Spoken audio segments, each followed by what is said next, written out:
Saya ingin bertanya kepada teman-teman yang Islam ya. Pertanyaannya, mungkin teman-teman bisa menjelaskan ke saya. Teman-teman melakukan ibadah sholat 5 waktu setiap hari. Di dalam sholatnya itu teman-teman selalu meminta keselamatan untuk Nabi Muhammad beserta keluarganya dan juga para sahabatnya. Keselamatan itu teman-teman Islam meminta kepada Allah SWT untuk diberikan kepada Nabi Muhammad beserta keluarga dan para sahabatnya.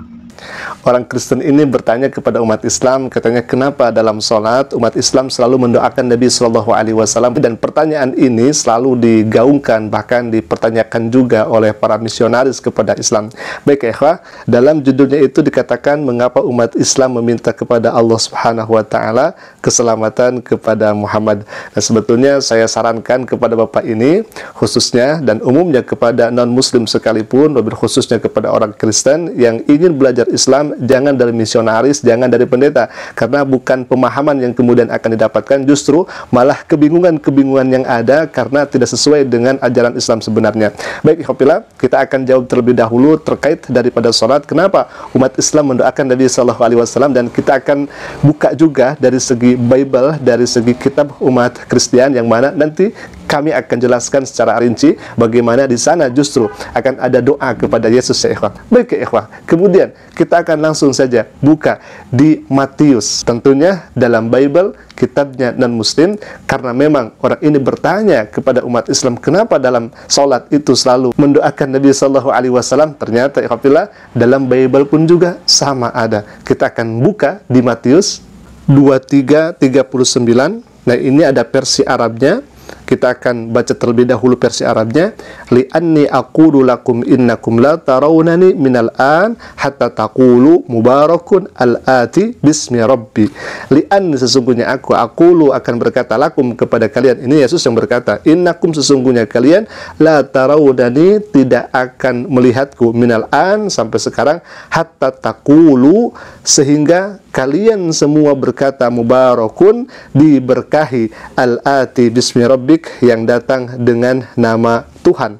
Nah, kalau misalkan kita melihat dari versi bahasa Indonesianya ini agak beda jauh karena di sini memakai domir takulu, harusnya diterjemahkan kalian semua berkata, tetapi di sini diterjemahkan kamu saja. Berarti khitabnya hanya sendiri.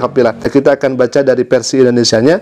Dan aku berkata kepadamu, mulai sekarang kamu tidak akan melihat aku lagi hingga kamu berkata, diberkatilah dia yang datang dalam nama Tuhan. Artinya apa? Kalau misalkan tidak mengatakan doa diberkatilah dia, berarti dia tidak akan datang. Artinya di sini ada kata perintah untuk mengatakan kepada Yesus diberkati. Pertanyaannya sekarang, apakah Yesus dalam hal ini tidak diberkati sehingga harus berkata, mengucapkan agar kita bertemu dengan Yesus harus dengan mengatakan diberkatilah dia? Kan tidak seperti itu pemahamannya. Nabi Isa alaihissalam, Nabi Muhammad sallallahu alaihi wasallam itu sudah diberkati oleh Allah Subhanahu wa taala, sudah diberikan keselamatan oleh Allah Subhanahu wa taala. Akan tetapi supaya kita diakui sebagai umatnya, ya kita harus berbanyak salawat kepada Nabi sallallahu alaihi wasallam. Bukankah kita dengan memperbanyak salawat kepada Nabi Sallallahu Alaihi Wasallam dengan mengucapkan salam dan penghormatan kepada Nabi Sallallahu Alaihi Wasallam, Nabi Sallallahu Alaihi Wasallam berjanji nanti di akhirat akan bersama-sama Nabi Sallallahu Alaihi Wasallam ketika seseorang memperbanyak salawat kepada Nabi Sallallahu Alaihi Wasallam. Nah, inilah keutamaan-keutamaan yang kemudian Nabi Sallallahu Alaihi Wasallam ajarkan kepada kita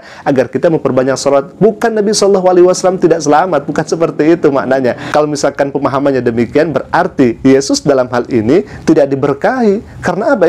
Karena tidak akan bertemu dengan Yesus kalau misalkan tidak berkata engkau diberkahi, dia diberkahi. Berarti maknanya keliru kalau misalkan seperti itu. Baik ya ikhwah, kita akan lanjutkan lagi ke poin berikutnya, yang mana orang ini bertanya kepada umat Islam, kenapa umat Islam meminta syafaat kepada Nabi Sallallahu Alaihi Wasallam? Silakan.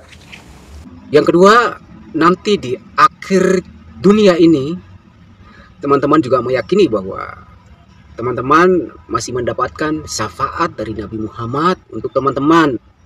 Syafaat ini Nabi Muhammad meminta kepada Allah SWT supaya teman-teman diberikan tempat, yaitu surga ya. Jadi teman-teman bisa menjelaskan ke saya bahwa teman-teman yang seperti umat biasa tetapi bisa meminta kepada Allah SWT supaya diberikan keselamatan itu kepada Nabi Muhammad. Teman-teman meyakini bahwa Nabi Muhammad yang bisa meminta keselamatan itu kepada Allah SWT untuk teman-teman. Yang jadi pertanyaan saya, teman-teman juga bisa meminta kepada Allah SWT keselamatan untuk orang lain. Nabi Muhammad juga bisa meminta keselamatan itu kepada orang lain, yaitu teman-teman sebagai umatnya. Jadi teman-teman semua ini bisa meminta keselamatan itu. Teman-teman meminta kepada Allah, teman-teman meminta syafaat kepada Nabi Muhammad, dan teman-teman meminta kepada teman-teman sehingga teman-teman tidak punya lagi teman-teman. Ini pertanyaannya gimana begitu ya? Baik, kita akan jawab dan kita berusaha untuk menjawabnya.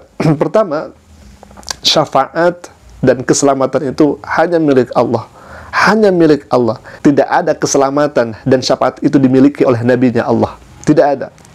Jadi keselamatan dan syafaat itu hanya milik Allah Subhanahu wa taala. Lantas pertanyaannya, kenapa Nabi SAW bisa memberikan syafaat?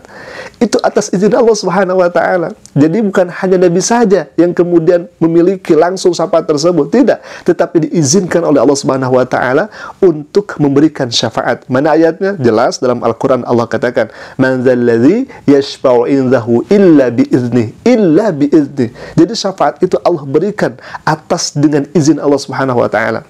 Nabi SAW jelas sudah diizinkan oleh Allah Subhanahu wa taala agar memberikan syafaat. Wabil khususnya adalah syafaatul uzma, syafaat yang besar bagi makhluk pada waktu itu ketika akhir zaman. Wabil khususnya untuk kaum muslimin yang kemudian beriman kepada Allah dan Rasulnya. Jadi syafaat, keselamatan itu hak prerogatif Allah Subhanahu wa taala. Di samping itu yang harus kita pahami, syafaat itu bukan hanya Nabi SAW saja yang kemudian nanti akan memberikan syafaat atas izin Allah itu, akan tetapi Al-Quran nanti akan memberikan syafaatnya atas izin Allah Subhanahu wa taala. Sebagaimana Nabi SAW bersabda dalam sebuah hadisnya, "Iqra'ul Quran fa innahu ya'ti yaumal qiyamah syafi'an li ashabi." Bacalah oleh kalian Al-Quran, fa innahu ya'ti, karena Al-Quran itu akan datang yaumal qiyamah, pada hari kiamat, syafi'an, syafaat, syafi'an li ashabi, menjadi syafaat, menjadi penolong li ashabi bagi orang-orang yang kemudian membacanya. Jadi intinya pertolongan, keselamatan, syafaat itu datang daripada Allah Subhanahu wa taala, dan Allah izinkan sesiapa saja yang kemudian nanti akan bisa mensyafaati, wabil khususnya kepada Nabi Muhammad SAW. Dan bukan hanya itu saja, Al-Quran kemudian bisa menjadikan syafaat, lalu kemudian teman dengan teman yang soleh